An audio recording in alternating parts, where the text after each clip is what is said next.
Greetings, my dear friends, and welcome to another episode of Reading Epic Threads. I'm your host, Patrick Gunnels, joining you from Spring, Texas, this November 20th, 2024 at 10:48 a.m. Central Standard Time. And my friends, I am going to be performing one piece for you today, and that is from the brilliant Erik Carlson.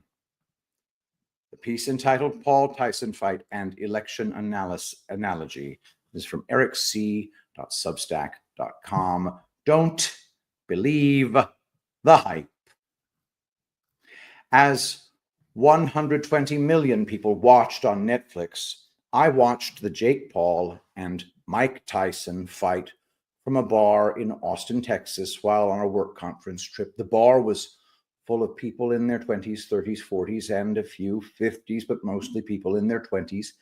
Leading up to the fight, the predominant opinion was that Iron Mike Tyson was going to destroy Jake Paul. This opinion was almost universal for people in their 30s, 40s, and 50s, but surprisingly, many in their 20s felt the same way, actually wanting their peer to lose.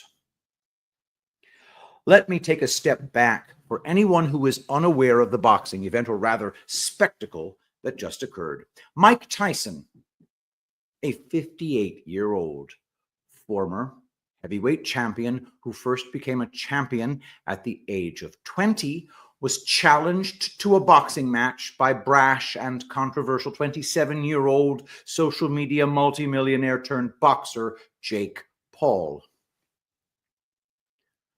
Paul first stepped into the squared circle at the beginning of COVID, challenging a fellow YouTuber to a boxing match, and has since dedicated his life to the sport. As his skill level has improved, he has challenged better and more skilled opponents, leading to a 10-1 record coming into the Tyson fight. The fight was originally supposed to occur in July and was postponed to November due to Tyson contending with an ulcer that caused him to pause his training for a period of time. Leading up to the fight, and having watched a training documentary series on Netflix, my opinion was that Jake Paul would win the fight easily. In the training footage, Tyson appeared to be delivering powerful blows to his trainers who were wearing protective gear. They kept commenting about how his punches were so powerful and he hadn't lost any of his power. I knew they weren't being honest. I could see they were really playing it up, acting. The acting was not Oscar-worthy. Because of his age, most people thought Tyson would need to knock Jake Paul out early in the fight, and the longer the fight went on, the more it would be an advantage to Jake Paul. In other words, because of his age, Mike Tyson would begin to fade. Nothing could be further from the truth. Here is the reality of it. As one ages, one becomes neurologically less efficient.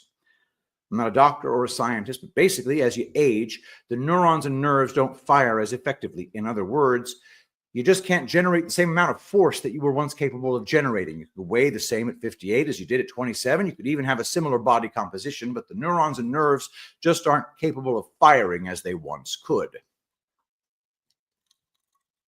Whether this is due to age or years of exposure to toxins that interrupt neural pathways, I just don't know. But the bottom line is that one is not capable of generating the same top-end force and power 30 years later. I understand this firsthand. While one can get stronger as one ages, they're working under a shorter ceiling when it comes to the ability to generate force.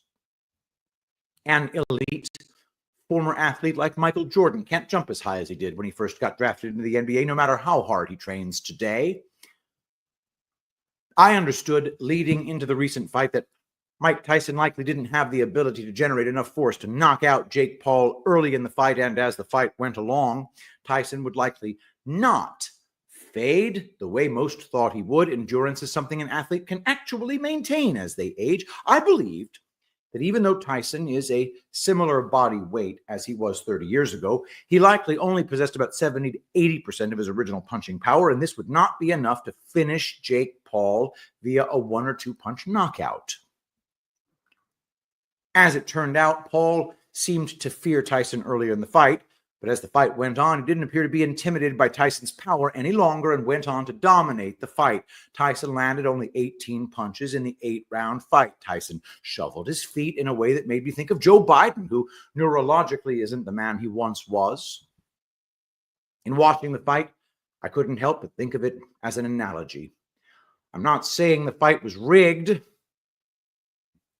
I am. But when one took their emotions out of the equation, one could easily determine what the outcome of the fight would be.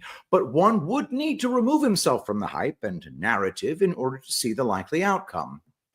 If you look at the fight as an analogy of Trump versus the swamp, Jake Paul represents Donald Trump and Mike Tyson represents the old guard. Jake Paul is a brash, rich outsider who didn't spend his life in the sport.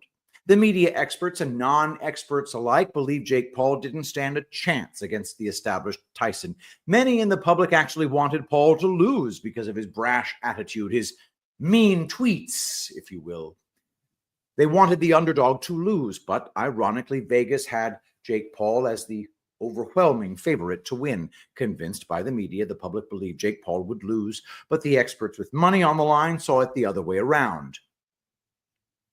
Does this not sound like aspects from all three elections in 2016, 2020, and 2024? The experts said Trump didn't stand a chance of beating the established Hillary Clinton because he was an outsider with not enough experience. The media convinced the public that he didn't stand a chance of winning while demonizing him at the same time, causing many to think he couldn't win while at the same time not wanting him to win. Once Trump and Clinton entered the squared circle on election day in 2016, it became clear to anyone with any level of discernment that the lead up to the election was all a con job. Completely shocked by the results of the election, this led some to believe the election itself was rigged because the outcome was so different from their expectations, not understanding that their expectations were the real con job. Their expectations were the hype. In 2020, the media, like Tyson's trainers, led the public to believe Biden was much more capable than he really was. When the election steal occurred, discerning minds knew it was a stolen election, but for the majority, the results fit the narrative that was being pushed on them, so they saw the fight or the election the way they were told to see it. In 2020, the majority of the public were convinced the election was fair. The results fit their expectations. In 2024, the media tried again to convince the public that the contender was more capable than she really was, and that Trump lacked the popularity and support to win the election. The problem is that too many people watched the fight, if you will, or election, with the sound off and could clearly see who the winner should be, unimpeded by a collective media narrative. For that reason, the fight and election couldn't be stolen. Too big to rig doesn't mean too many votes to flip through voting software or too many fake paper ballots are needed to be infused into the system. Too big to rig means not enough people would believe them if they stole the election or stole the fight on the judges' cards. Ironically, the undercard fight fought right before the Paul Tyson fight was stolen by the judges, but the Paul Tyson fight was just too big to rig, and Paul was announced the unanimous winner. Afterwards, some claimed the fight must have been rigged, as some are also claiming today that the 2024 election was stolen. People are saying Tyson looked so powerful in training, so therefore the fight must have been rigged. They aren't asking whether or not the hype leading up to the fight or election was fake, because the hype aligns with their conditioned expectations. They simply assume the hype or the narrative is the truth. They believe Tyson's trainers were really being hurt by his punches in training, and Kamala's support was organic and real, and the polling shift was legitimate. Both Jake Paul and Mike Tyson are Trump supporters, and after the fight, Jake Paul showed his respect for Iron Mike and said he thinks the country has recently turned a corner, obviously referring to the recent election. In an in-the-ring interview immediately following the fight, Jake Paul said, quote, "There is a shift happening in the world. Good is rising and truth is rising. I'm honored to be a part of America, and it feels like we are back, baby." No one can convince me that this event wasn't part of a plan. The next evening at a UFC event, Trump and his dream team took in the fights ringside. Similar reactions by the fighters and the crowd showed their support for Trump and the new direction of America. The American public is being told it is okay to openly support Trump and the direction the country is going. In NFL games on Sunday, multiple players celebrated touchdowns by doing the Trump dance. No real backlash to be found. No longer must Americans fear to show their support, and they are being shown it is okay to come out of hiding. To quote Jake Paul, "We're back, baby." And now, before I go, because it's, like I said, very abbreviated episode of Reading Epic Threads, let's check some of this shit out, okay? 9mm SMG. Let's take a look.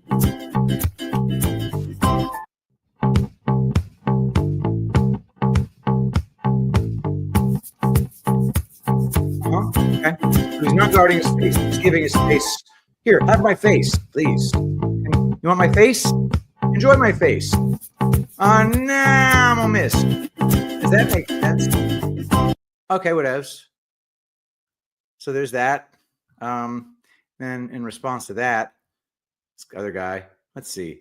Fight was most definitely rigged. Missed. Tyson was doing. This fight was most definitely rigged. Here's some evidence you might have missed. Tyson was doing fantastic at the beginning, landing some big shots and knocking Jake around the ring. But that changed when Paul clenched with Tyson. It's alleged he whispered into Tyson's ear to cool it, and the message was confirmed received by Tyson with the affirming tap on the back. After that moment, Tyson became a stick in the mud, standing directly in front of Paul with no more aggressiveness to him. Like here, for instance, Tyson can see the right hand plain as day and makes no attempt to slip it. My next reason is Tyson was definitely pulling his punches. Tyson looked as if he was struggling to hold back and not throw punches at Paul.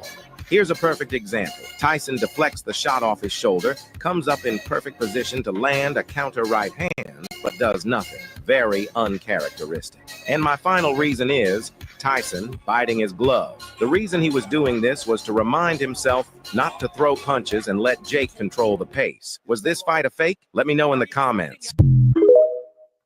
Yeah, I think fake. Fake. Yeah. Anyway, fake. I know it's just so weird that I keep thinking things are fake. Love you guys. Thank you so much for being here. I've got a thing I'm doing Thursday through Sunday. Fun times will be had, and I can't wait. So thank you, everybody, for watching Reading Epic Threads. Don't forget, Epic Minerals Wellness Extra Capsules, promo code Shapiro. The most amazing stuff I've ever used in my life. It is instant energy, instant focus, instant health. The fact that I didn't take these for a while is absolute madness. Go to epicminerals.net, use promo code Shapiro for 10% off. You get 3 or more of these bottles. Bam, you get free shipping. Check it out, epicminerals.net. Nothing will change your life like greater energy, greater focus. David Becker called me last night to say his wife just can't live without it. My wife can't live without it. I can't live without it. You won't be able to live without it either. Don't wait. Go to epicminerals.net. Get your wellness extra capsules today. Humic and fulvic acids, NAC, vitamin D, all sorts of good stuff. Let us pray. Saint Michael the Archangel, defend us in battle. Be our protection against the wickedness and snares of the devil. May God rebuke him, we humbly pray. And do thou, O Prince of the heavenly host, by the power of God, cast into hell Satan and all evil spirits who prowl about the world, seeking the ruin of souls. Amen. I love you all. Thank you so much for being here, and I will see you tomorrow.